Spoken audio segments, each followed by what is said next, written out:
Jadi bener-bener dari SD, SMP, SMA, dan kuliah pun dikawal sama Mas Ganjar untuk gratis. Semua orang cerdas itu adalah hak kewajiban setiap anak murid, setiap manusia untuk bisa mencerdaskan bangsanya juga. Aku percaya the sense of kepekaan untuk membangun anak-anak muda ini ada di beliau-beliau ini sih. Oke, jadi kamu ingin bilang bahwa demi pembangunan Indonesia ke depan, Mas Ganjar punya visi, rela untuk berjibaku dalam pendidikan, nggak penting untuk urusan panennya nanti orang lain, betul, gitu loh. Betul. Oh gitu ya.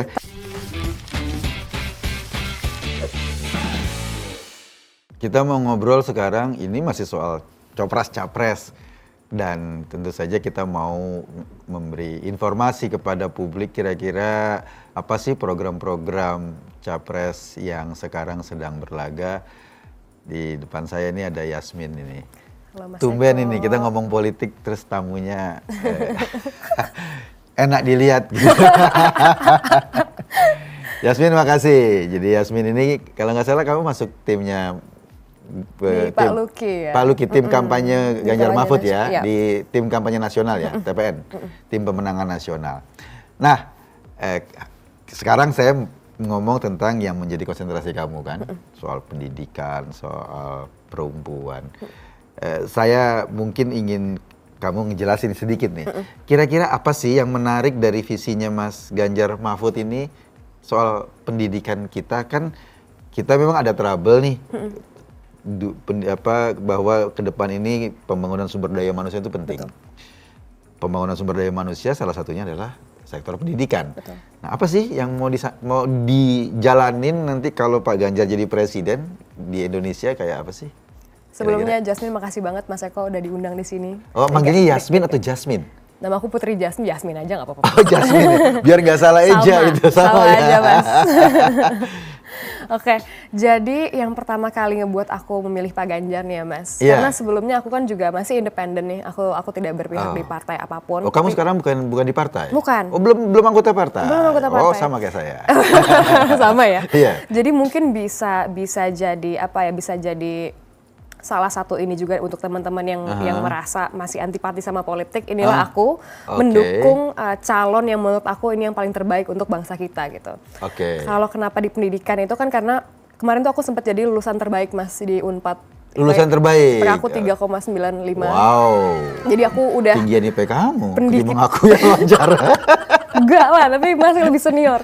Jadi berdasarkan itu aku udah jatuh cinta dengan dunia pendidikan tuh udah lumayan cukup lama, dari sejak SMP gitu-gitu. Untuk benar-benar cari di politik ini, karena gimana pun satu tanda tangan kan bisa merubah hajat hidup orang banyak ya Mas. Jadi perlu banget kita concern untuk cari pemimpin terutama yang tanda tangan surat nikah. Bisa merubah hajat hidup orang. Ya, Mas. Terus perlu banget untuk kita concern pilih pemimpin masa depan nih Mas. Gak usah kita ngomongin 2045 dulu, kita ngomongin 5 tahun atau 10 tahun dulu lah. 10 tahun ke depan atau 5 tahun ke depan gitu ya. 2 periode lah, amin gitu lah, langsung harus menang. Terus ketika aku lihat programnya, aku comparing tuh Mas dari 3 calon ini, visi misinya. Oh, kamu sempat comparing ya kira-kira ya? Mas, selalu ya? Karena Gen Z itu kan benar-benar harus secara compare lah ya. Critical thinkingnya, secara objektif gitu, mana yang terbaik gitu. Dan ketika aku lihat program pendidikannya dari Pak Ganjar, ada 12 tahun tanpa biaya, ada satu keluarga miskin wajib punya 1 sarjana. Menurut aku itu benar-benar langsung membuka mataku. Begitu juga aku langsung lihat track recordnya Mas Ganjar pastinya. Waktu di Jawa Tengah gimana? Beliau juga sempat jadi tokoh pendokrak pendidikan ini sampai naik kalau nggak salah di 80% di tahun 2019 dibanding beliau Jawa Tengah. Di Jawa Tengah, iya, sebelum beliau memimpin gitu. Jadi benar-benar dari track recordnya, dari programnya itu inline menurut aku. Kalau gini kan yang 12 tahun pendidikan tanpa biaya itu ya. Tanpa biaya itu maksudnya peserta didik nggak perlu bayar lagi? Nggak perlu bayar lagi, jadi SD, SMP, SMA gratis, dan kemudian menjadi nyambung ketika ada ketika program selanjutnya adalah 1 keluarga miskin 1 sarjana. Jadi benar-benar dari SD, SMP, SMA, dan kuliah pun dikawal sama Mas Ganjar untuk gratis. Semua orang cerdas itu adalah hak kewajiban setiap anak murid, setiap manusia untuk bisa mencerdaskan bangsanya juga. Kalau misalnya gratis itu kan pasti di sekolah-sekolah negeri. Nanti sekolah swasta gimana? Kalau so far sih beliau punya planning rencana untuk at least kalau negeri itu kan dilihat kalau di compare negeri sama swasta kan paling banyak populasinya kan negeri ya Mas. Aku pun juga di sekolah negeri juga aku ininya. Jadi aku pun ngerasa di negeri aja saat ini itu kita masih harus membayar SPP, membayar apa, belum seragam, belum apa. Jadi di negeri punnya aja belum 100% gratis Mas.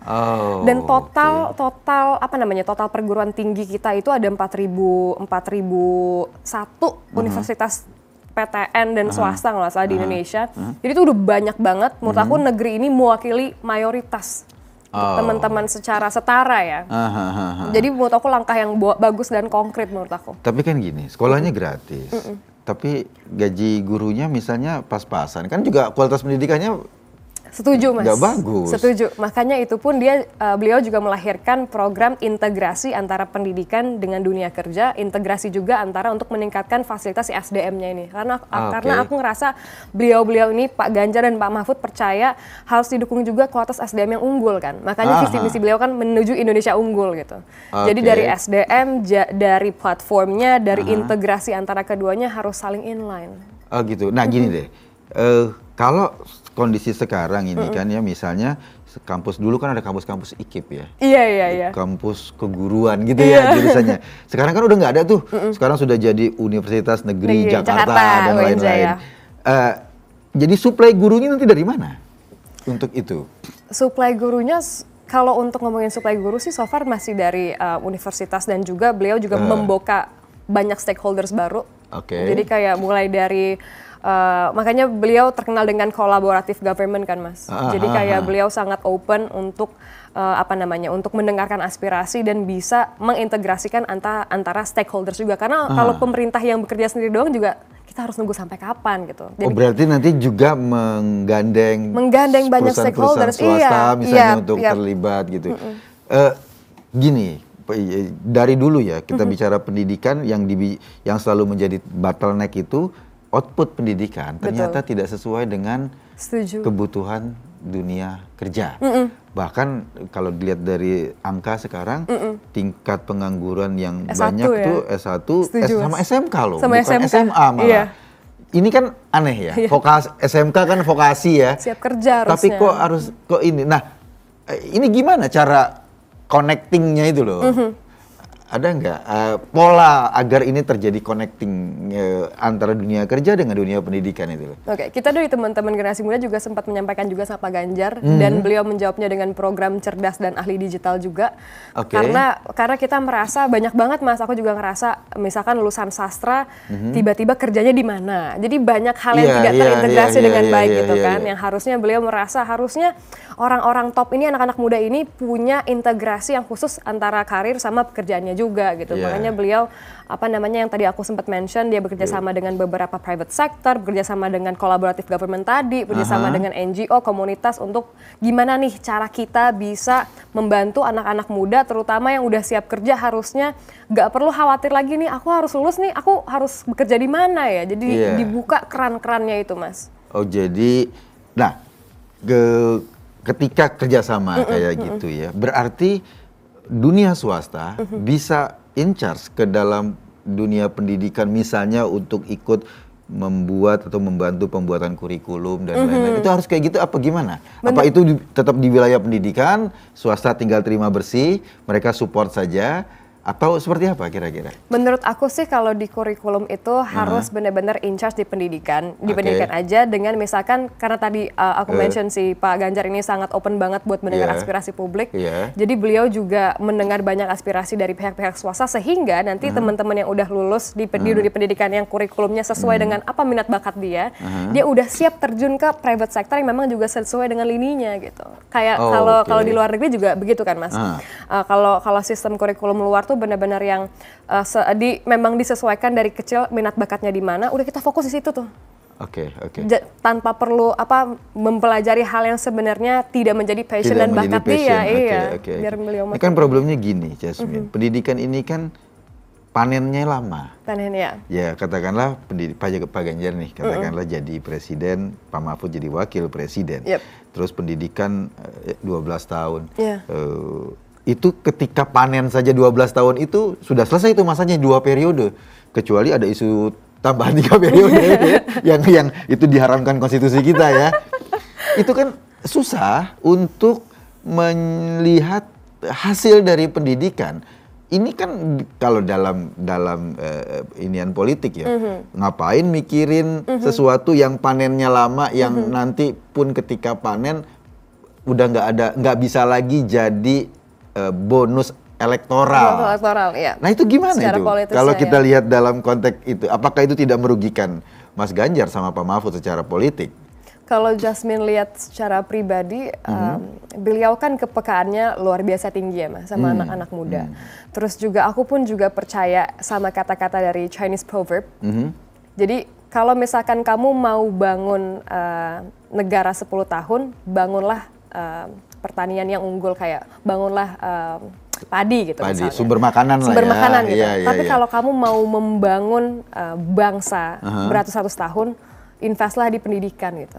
Nah, itu yang memang juga terjadi di Tiongkok saat ini kan. Ketika 30 tahun lalu kita lihat ngirim-kirim beasiswa sana sini, dikirim pesertanya ke luar negeri tanpa memperhitungkan kos gue berapa ya, gue untung nggak, elektoral gue gimana. Tapi kan ya? Tiongkok kan partai tunggal yang tunggal, berkuasa betul. terus-terusan gitu loh. Betul. Ini kan kita dibatasi loh 10 tahun. Ini, Iya. Betul. Tapi kalau ngomongin soal pendidikannya aja, aku percaya the sense of kepekaan untuk membangun anak-anak muda ini ada di beliau-beliau ini sih.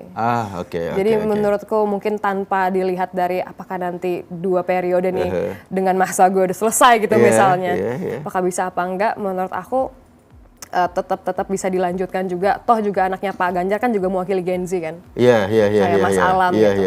Jadi kita juga bisa lihat dari Mas Alam juga tumbuh jadi anak muda yang cerdas, anak muda yang peka, yang humble. Menurut aku itu udah salah satu ini sih. Jadi bisa dilaksanakan continuity-nya gitu. Jadi kamu ingin bilang bahwa demi pembangunan Indonesia ke depan, Mas Ganjar punya visi, rela untuk berjibaku dalam pendidikan, nggak penting untuk urusan panennya nanti orang lain gitu loh. Betul. Oh gitu ya. Tapi kan dari hasil situ kan kita bisa lihat track record-nya kan Mas. Ini dari pas Pak Ganjar mulai tumbuh ininya. Data itu persentase nggak akan bohong kok. Iya.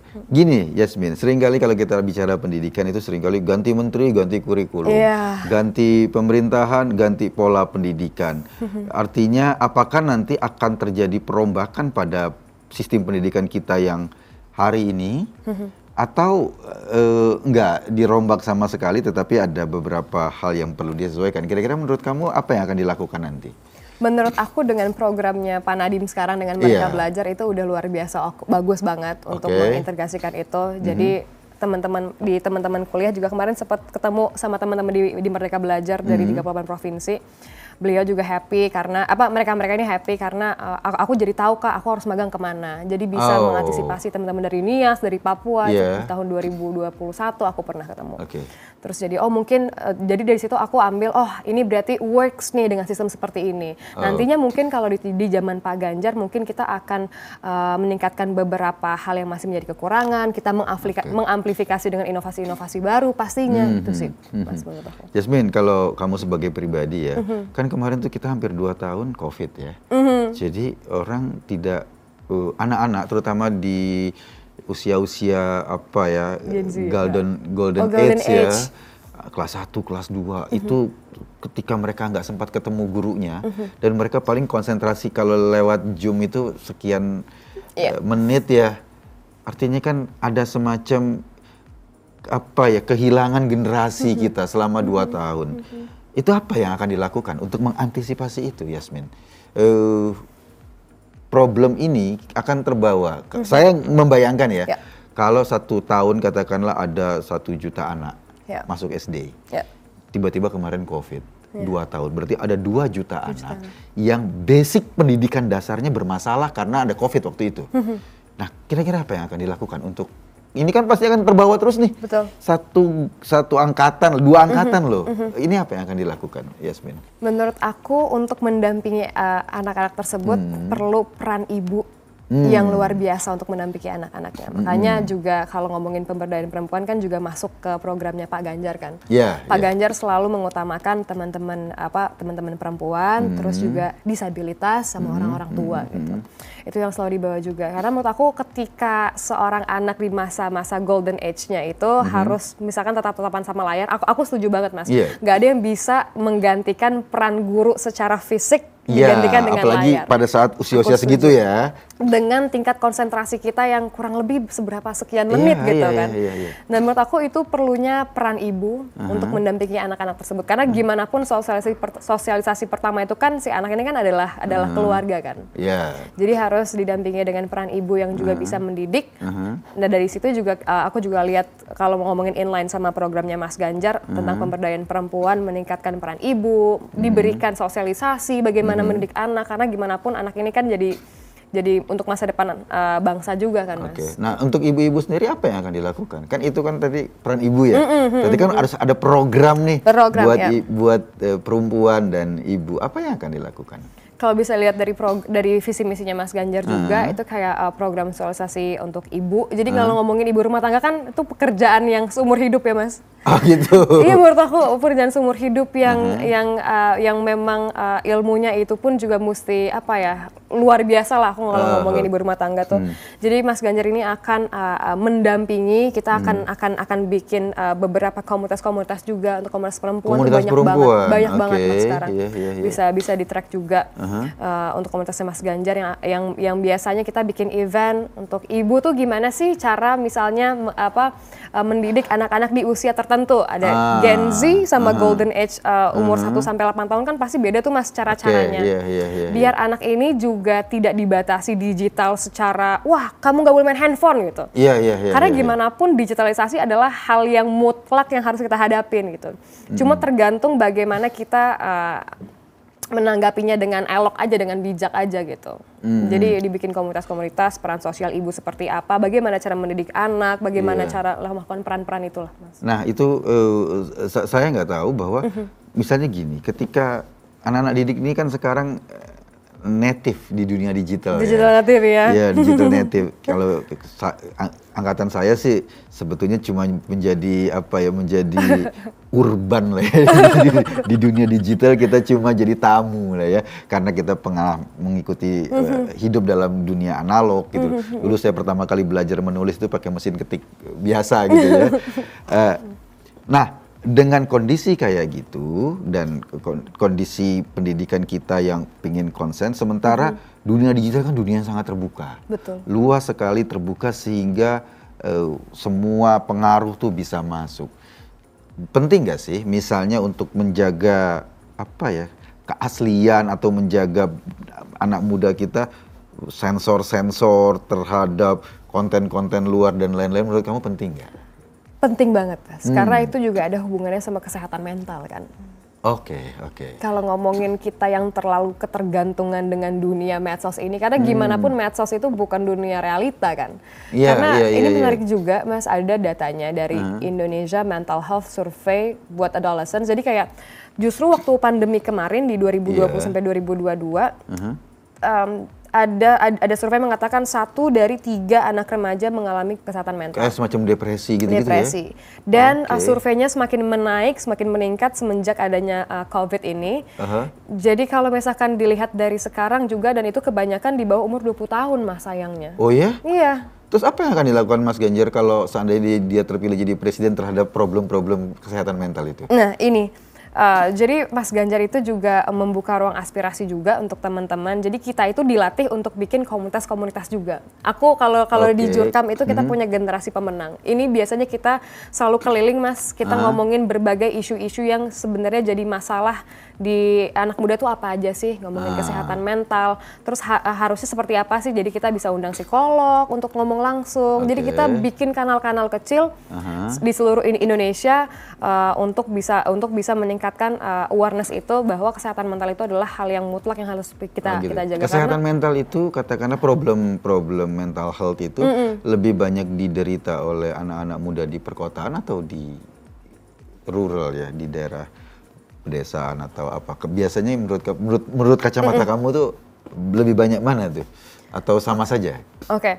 Kalau ngomongin soal kesehatan mental di rural area atau di kota, sebenarnya beberapa bulan kemarin itu banyak banget kasus self harm dan bunuh diri.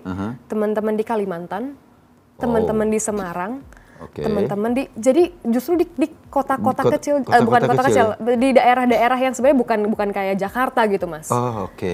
Nah, jadi menurut aku ketika kita lihat ini, berarti mental health itu bukan isu perkotaan Jaksel doang nih. Tapi banyak teman-teman anak-anak muda kita yang di Kalimantan ada yang bunuh diri juga. Mohon maaf kalau ngomong seperti ini, di Semarang ada lompat dari mall, Mas. Lantai 4. Artinya bahwa isu ini sebetulnya bukan cuma menerpa anak-anak perkotaan, tetapi justru teman-teman di katakanlah di daerah yang pinggir atau di desa itu juga punya problem yang sama. Makanya kita bikin sesama komunitas anak-anak muda, kita keliling, Mas. Ada teman-teman di Kalimantan, coba kalian bikin event di sini ngomongin ini. Iya, Kak. Jadi memang masing-masing daerah memang membuat event sesuai dengan apa ya yang sekiranya teman gue tuh lagi merasakan gitu. Jadi harus sense of mayoritasnya tuh kerasa di situ. Nah, terus itu kan sporadis ya, dalam artian kalau polanya itu. Programnya sendiri untuk handling ini gimana nih? Penting nggak ada program, misal program itu menyiapkan psikolog di puskesmas misalnya atau apa gitu, itu ada nggak Mas Ganjar akan menempatkan itu? Karena yang jadi isu yang jadi prioritas Mas Ganjar kan kesehatan mental, stunting, jadi banyak banget. Dan kalau ngomongin stunting, Mas, yang lebih parah sekarang adalah diabetes juga semakin tinggi sebenarnya.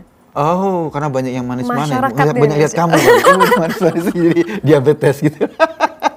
Tapi kan teman-teman kan dengarnya cuma kesehatan mental ini paling cuma jadi isu 5 tahunan kali karena pengen capres, semua capres ngomong gitu. Enggak, sebenarnya Mas Ganjar tuh ngomong kesehatan mental, diabetes, ngomongin stunting berdasarkan data-datanya juga. Tapi itu memang kalau kita bicara stunting dan bicara diabetes, ini problem dari dua hal yang ekstrim.